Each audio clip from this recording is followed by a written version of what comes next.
Hello guys, good afternoon for all of you. हमने इससे पहले जाना था इतिहास के बारे में।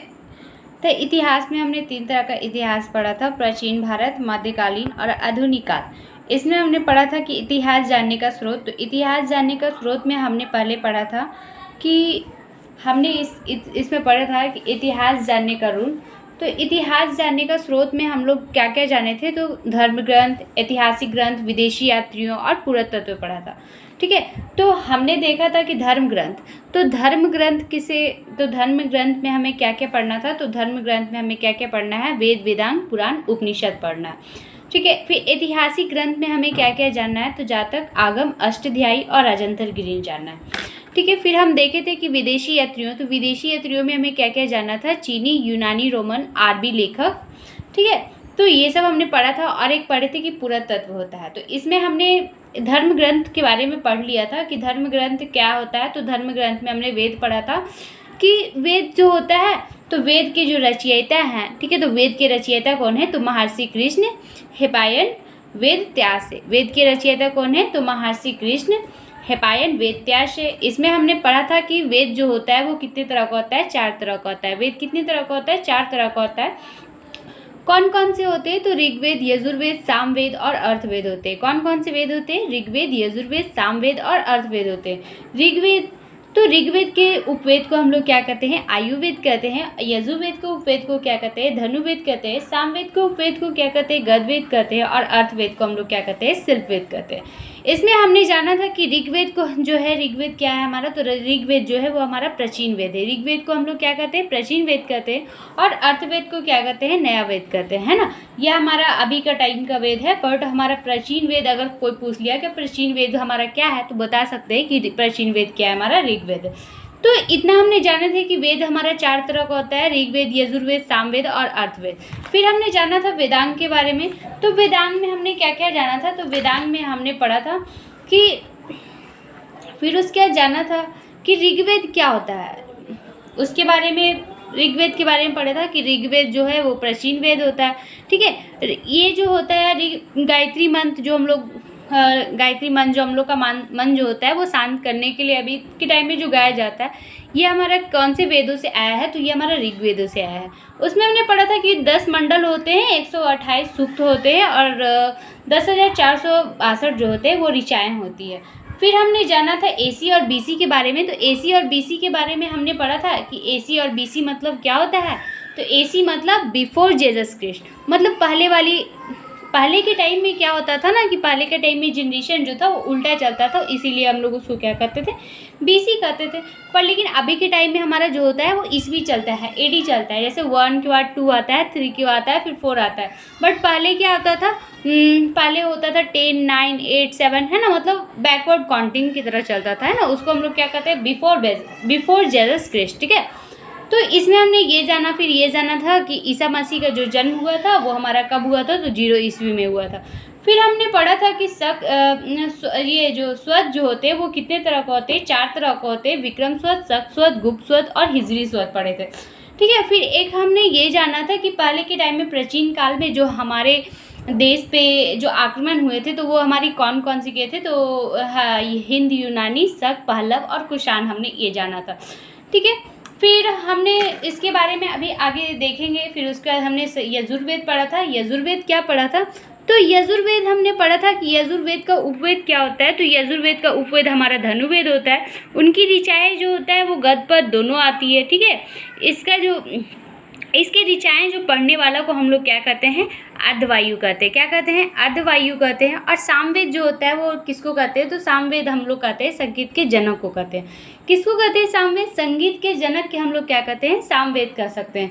इनकी ऋचाएँ पढ़ने वालों को हम लोग क्या कहते थे, सामवेद को उदात कहते थे। सामवेद की ऋचाएँ पढ़ने वालों को हम लोग क्या कहते हैं, उदात कहते हैं। ठीक है, सामवेद जो होता है इसमें हमारा गर्दवेद आता है। ठीक है, अब एक था हमारा चौथा, तो चौथा हमारा क्या था, अर्धवेद था। क्या था, अर्धवेद था। उसकी ऋचाएँ, अर्धवेद की ऋचाएँ पढ़ने वाले को हम लोग क्या कहते हैं, ब्रह्मत कहते हैं। क्या कहते हैं, ब्रह्मत कहते हैं। इसमें हमने जाना था कि अर्धवेद में हम लोग क्या क्या जानेंगे, तो जो जादू टोना होता था, वशीकरण होता था, बलिदान होता था, है ना, कन्या की जन्म की निंदा करना, ये सब हमारा किस में आता है, अर्धवेद में आता है। ठीक है, तो अर्थवेद का उपवेद क्या होता है? तो अर्थवेद का उपवेद हमने जाना था कि शिल्पवेद होता है। अर्थवेद का उपवेद क्या होता है? शिल्पवेद होता है। ठीक है, तो यहाँ तक हमने पढ़ा था। अब हम आगे जानेंगे।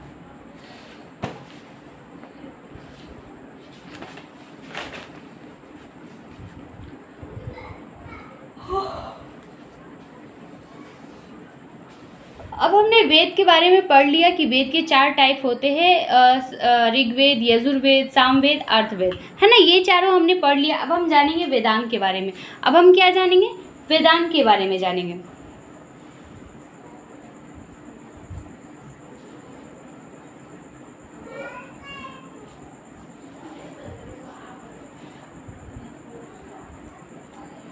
तो वेदांग जो होता है वो वेदांग हम जानेंगे। तो वेद तो हमने पढ़ लिया, भली बात ही। अब वेदांग में जानेंगे कि वेदांग जो होता है ये हमारा वेदांग कितना होता है। तो वेदांग हमारा क्या होता है? 6 होता है। वेदांग की संख्या कितनी होती है? तो वेदांग की संख्या कितनी होती है? 6 होती है। वेदांग की संख्या कितनी होती है? 6 होती है।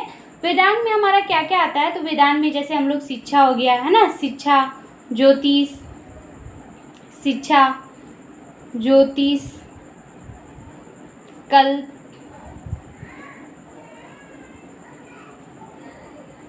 निरुक्त,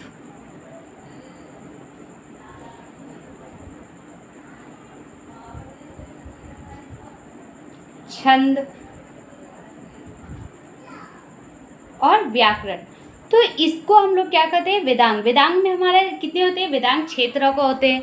वेद हमने 4 पढ़ा, वेदांग हमने 6 पढ़ा है। तो वेदांग में 6 में क्या क्या पढ़े? तो शिक्षा, ज्योतिष, कल्प, निरुक्त, छंद, व्याकरण। ये तो ऐसे ही याद हो गया। वेदांग कितने होते हैं? 6 होते हैं। शिक्षा, ज्योतिष, कल्प, निरुक्त, छंद, व्याकरण, है ना। क्या क्या होते हैं? शिक्षा, ज्योतिष, कल्प, निरुक्त, छंद और व्याकरण। ठीक है, अब हम जानेंगे, वेद पढ़ लिए, वेदांग पढ़ लिए। अब हम जानेंगे पुराण के बारे में। किसके बारे में जानेंगे? पुराण के बारे में। तो पुराण क्या होता है? पुराण जो होता है वो पुराण कितने तरह का होते हैं? तो पुराण 18 होते हैं। कितने होते हैं पुराण? पुराण 18 होते हैं। कितने होते हैं? 18 होते हैं। अब पुराण के रचयिता जो थे, जो पुराण के रचयिता जो थे, तो पुराण के रचयिता कौन है? तो पुराण के रचयिता जो थे वो कौन है? तो पुराण के रचयिता जो हैं वो लोमहर्ष थे। कौन थे? लोमहर्ष थे। पुराण के रचयिता कौन है? लोमहर्ष थे। और एक और भी थे, क्या थे? उग्रस्ता। पुराण के रचयिता कौन है? तो लोमहर्ष और उग्रस्ता। ठीक है, अब हमने ये तो पढ़ लिया कि पुराण के रचयिता कौन है? तो लोमहर्ष और उग्रस्ता। ठीक है, अब इसमें हमारा जो प्रमुख पुराण है ना उसके बारे में अब जानेंगे। प्रमुख पुराण में हमारा कौन कौन सा आता है? तो ये जानेंगे। तो प्रमुख पुराण में हम पहले ये जानेंगे कि प्राचीन पुराण कौन होता है ना, सबसे पुराना। तो प्राचीन पुराण क्या होता है? तो प्राचीन पुराण के बारे में जानेंगे। तो प्राचीन पुराण क्या होता है? तो प्राचीन पुराण जो होता है वो हम किसको कहते हैं? तो मत्स्य पुराण को कहते हैं। किसको कहते हैं? मत्स्य पुराण को। मत्स्य पुराण जो है वो हमारा क्या है? प्राचीन पुराण है। मत्स्य पुराण जो है वो हमारा क्या है? प्राचीन पुराण है। ठीक है, फिर हम जानेंगे विष्णु पुराण के बारे में। किस पुराण के बारे में जानेंगे? विष्णु पुराण। तो विष्णु पुराण के बारे में क्या जानेंगे? तो जो अगर मौर्य वंश से जो संबंध होता है उसको हम लोग क्या कहते हैं? विष्णु पुराण कहते हैं। मौर्य वंश से संबंध सब किसको कहते हैं? विष्णु पुराण को कहते हैं। अब जानेंगे हम लोग वायु पुराण। ये सब जो पुराण है ना ये हमारे प्रमुख पुराण है जिसके बारे में पूछा जा सकता है। ठीक है, वायु पुराण में किसको कह सकते हैं? गुप्त। अब देखिए ये याद करने का भी तरीका बहुत ही स्पष्ट है। ठीक है, अब कैसे स्पष्ट ये भी मैं आपको बता देती हूँ। ठीक है, एक और है मत्स्य पुराण, जो इसको हम लोग क्या कहते हैं? मत्स्य पुराण को हम लोग प्राचीन पुराण कहते हैं। पर मत्स्य पुराण जो है ना ये हमारा अंध्र सातवाहन पुराण भी हम इसको कहते हैं। क्या कहते हैं? मत्स्य पुराण को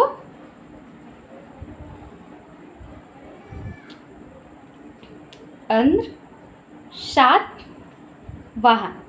ठीक है, अब हम लोग जानेंगे, क्या जानेंगे? प्राचीन पुराण। तो प्राचीन पुराण क्या है? तो मत्स्य पुराण है। प्राचीन पुराण क्या है हमारा? मत्स्य पुराण हमने जाना कि पुराण कितने तरह के होते हैं? तो 18 होते हैं। पुराण कितने हैं? 18 है। पुराण के जो रचयिता हैं वो कौन है? लोमहर्ष थे या फिर उग्रस्ता है।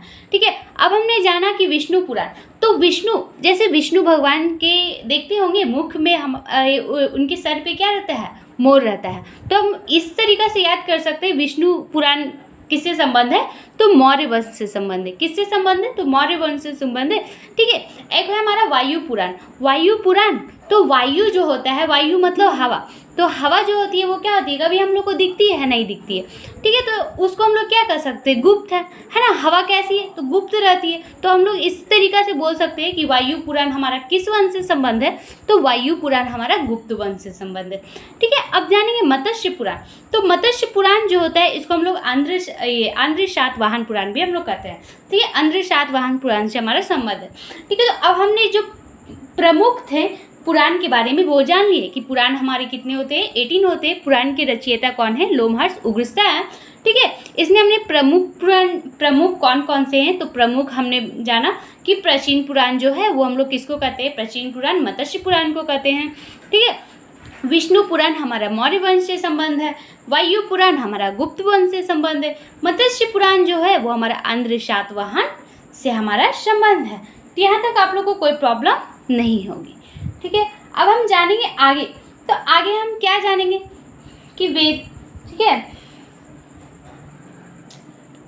देखेंगे वेद के बाद क्या आया, ब्राह्मण आया।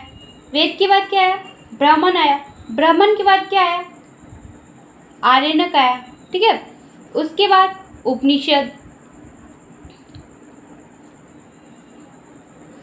तो ये तो हम लोग पढ़ते चलिए कि वेद के बाद ब्राह्मण आया, ब्राह्मण के बाद क्या आया, आरण्य आया, आरण्य के बाद उपनिषद आया। तो अब देखेंगे हम कि उपनिषद होता क्या है। जैसे हमने 4 तरह का पढ़ा ना कि वेद, वेदांग, पुराण, उपनिषद, है ना। अगर हमें मतलब इस चारों के बारे में जानना है तो उपनिषद के बारे में जानेंगे। ठीक है, तो ये हमारा पूरा कंप्लीट हो जाएगा। क्या कंप्लीट हो जाएगा, धर्म ग्रंथ हमारा पूरा कंप्लीट होगा अगर हम उपनिषद के बारे में जानते हैं तो उपनिषद के बारे में जान लेंगे तो हमारा क्या, धर्म ग्रंथ जो हो गया वो हमारा पूरा कंप्लीट हो जाएगा। धर्म ग्रंथ जो था वो हमने कितने पढ़े थे, तो 4 पढ़े थे।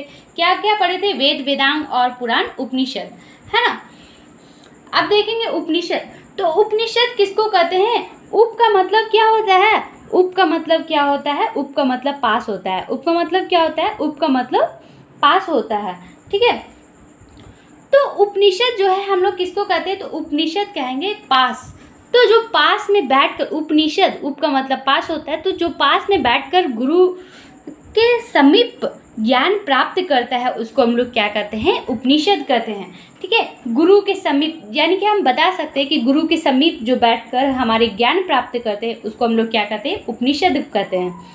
गुरु के समीप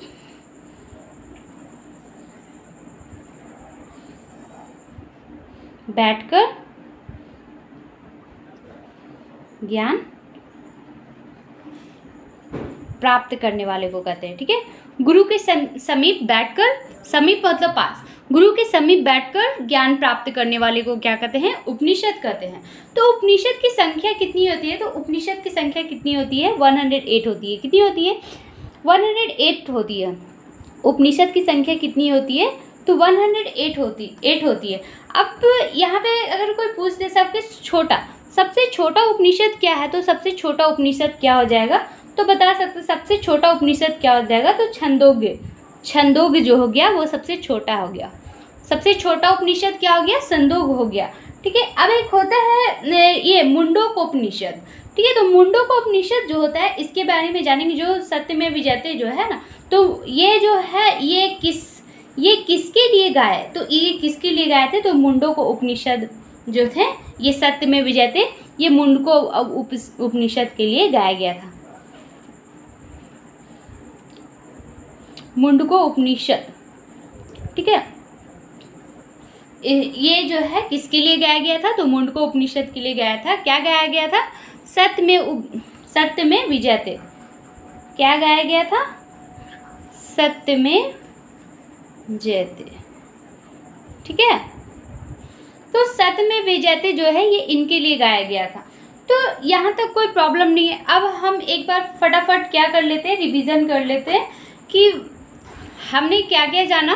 तो अब हम लोग देख लेते हैं कि अब तक में हम लोग क्या क्या जाने, क्या क्या हम लोग सीखे।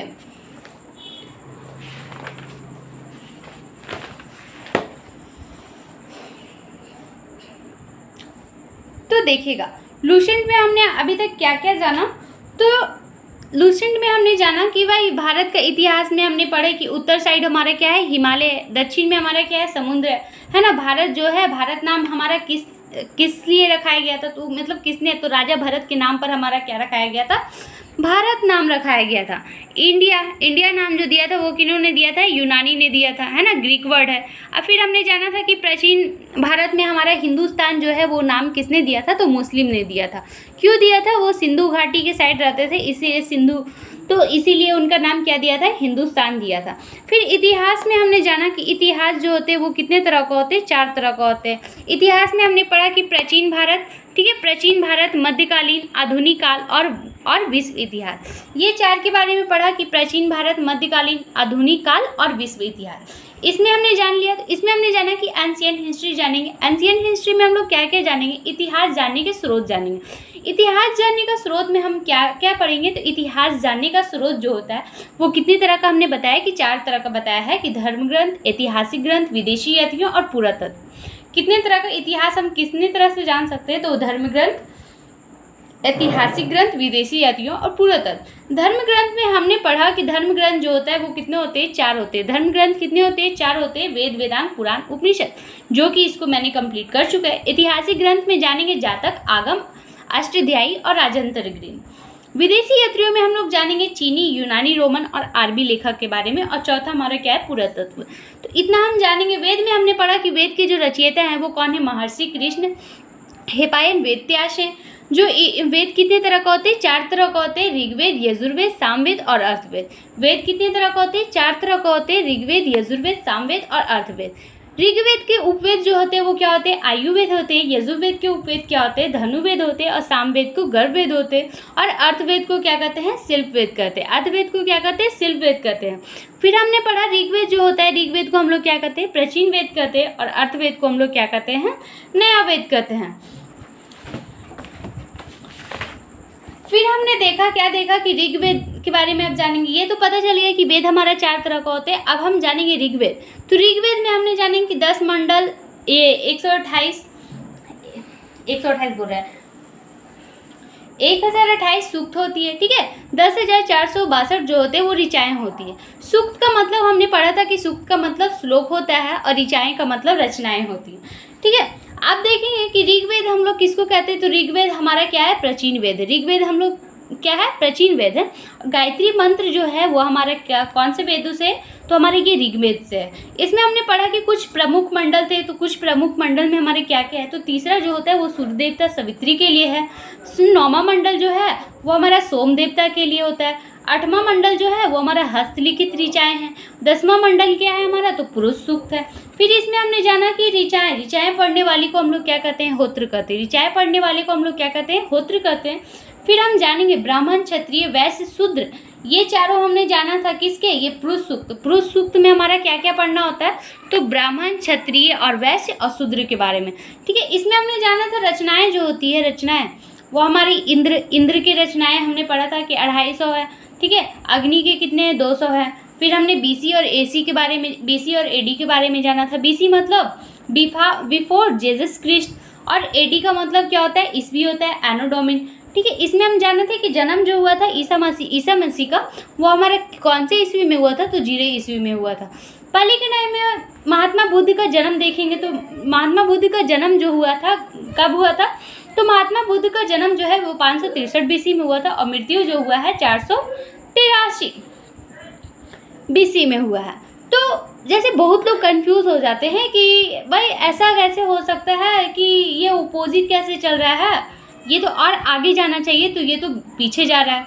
तो मतलब इस तरीक़ा से हमने जाना था कि महात्मा बुद्ध का जन्म जो है तो पहले जो था वो बीसी में हुआ था, यानी कि बिफोर जीसस क्राइस्ट में हुआ था, ठीक है। अभी के टाइम में हम लोग का जो जन्म होता है वो कब होता है, एडी में होता है, यानी कि एनो डोमिनी में होता है। इसमें हमने पढ़ा 4 तरह के, जो प्राचीन वेद में हमारा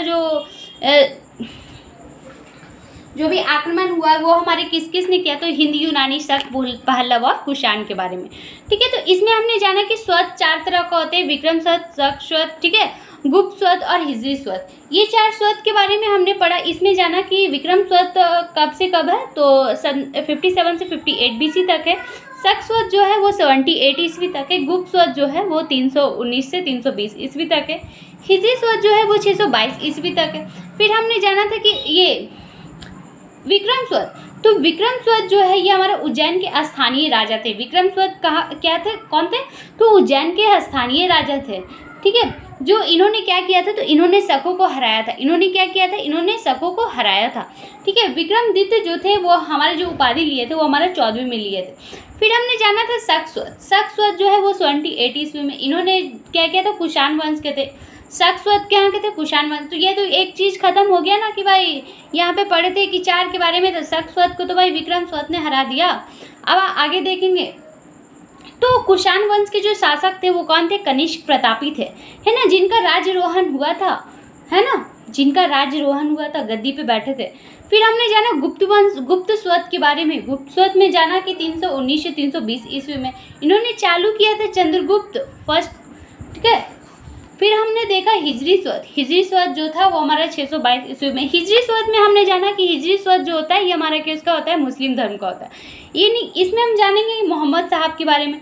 ठीक है, मोहम्मद साहब तो 622 ईस्वी में जो ज्ञान प्राप्ति हुई थी, 622 में की जो ज्ञान प्राप्ति हुई थी, कैसे इनको मोहम्मद साहब को कब ज्ञान प्राप्ति हुई थी, तो 622 ईस्वी में ज्ञान प्राप्ति हुई थी। कहाँ हुई थी, तो हीरा नामक गुप्त में हुई थी। कहाँ हुई थी, तो हीरा नामक गुप्त के स्थान पे हुई थी। अब आगे देखेंगे शक और हिजरी स्वत के मध्य कितने वर्ष की अंतर था, तो हमने देखा था शक और हिजरी स्वत के मध्य में कितना अंतर है। तो शक जो था वो कितना था, शक कितना था 78, है ना, 78 ईस्वी, और हिजरी स्वत 622 ईस्वी। तो इससे इसको घटा दिए, पता चल गया कितने से कितने बीच का अंतर था। ठीक है, फिर हम जाने थे, अब ऋग्वेद तो जान लिए, अब देखेंगे यजुर्वेद का उपवेद हम लोग पढ़ा धनुर्वेद। इसकी जो इसमें हमें क्या क्या पढ़नी होती है, तो गद और पद दोनों पढ़नी होती है। इनकी ऋचाएँ जो होती है वो अर्धवायु होती है। फिर हमने जाना था सामवेद किसको कहते हैं, संगीत के जनक को कहते हैं। इनकी ऋचाएँ को हम लोग उदात्त कहते हैं। सामवेद जो होता है वो गद्यवेद कह सकते हैं। ठीक है, अर्थवेद जो होता है ये हमारा क्या है, अर्थवेद की ऋचाएँ जो होती है वो उसको हम लोग क्या कहते हैं, ब्रह्मद कहते हैं। अर्थवेद के उपवेद जो होते हैं वो शिल्पवेद होते हैं। इसमें हमने पढ़ा था कि जादू टोना हो गया, वशीकरण, बलिदान, कन्या की जन्म की निंदा करना, ये सब किस में आता है, तो अर्थवेद में आता है। ठीक है, वेदांग में हमने पढ़ा कि वेदांग हमारे 6 होते हैं, शिक्षा, ज्योतिष, कल्प, निरूप, छंद और व्याकरण। ठीक है, फिर हमने वेद पढ़ लिए 4 होते हैं, वेदांग 6 होते हैं, पुराण 18 होते हैं, उपनिषद कितने होते हैं, 108 होते हैं। पुराण हमने जाना कि पुराण 18 होते हैं। पुराण के रचयिता कौन थे, लोमहर्ष थे। इसमें हमने 4 प्रमुख पुराण पढ़ा कि प्राचीन पुराण को हम लोग क्या कहते हैं, तो मत्स्य पुराण कहते हैं। विष्णु पुराण हम लोग क्या कहते हैं, किस वंश से संबंध है, तो मौर्य वंश से संबंध है। ठीक है, मौर्य वंश से क्यों संबंध है, क्योंकि विष्णु भगवान के सिर पे क्या होता है, मोर का पंख होता है। वायु पुराण, वायु जो होता है वो हमें कभी दिखता नहीं है, वो कैसा होता है, गुप्त होता है, इसीलिए हम लोग उसको क्या कहते हैं, गुप्त वंश बोलते हैं। गुप्त वंश से कौन संबंध है, तो वायु पुराण।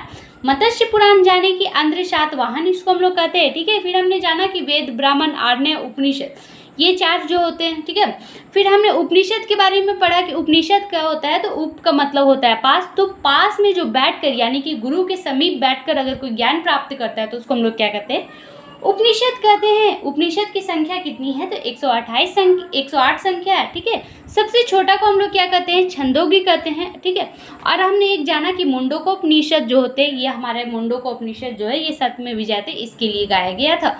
ठीक है, तो अब हमने जान लिया, क्या जाना, अब हम लोग का पहला खत्म हो गया, क्या, धर्म ग्रंथ खत्म हो गया। अब हम जानेंगे ऐतिहासिक ग्रंथ, तो इसके लिए हम नेक्स्ट वीडियो में जानेंगे। Okay, bye, take care.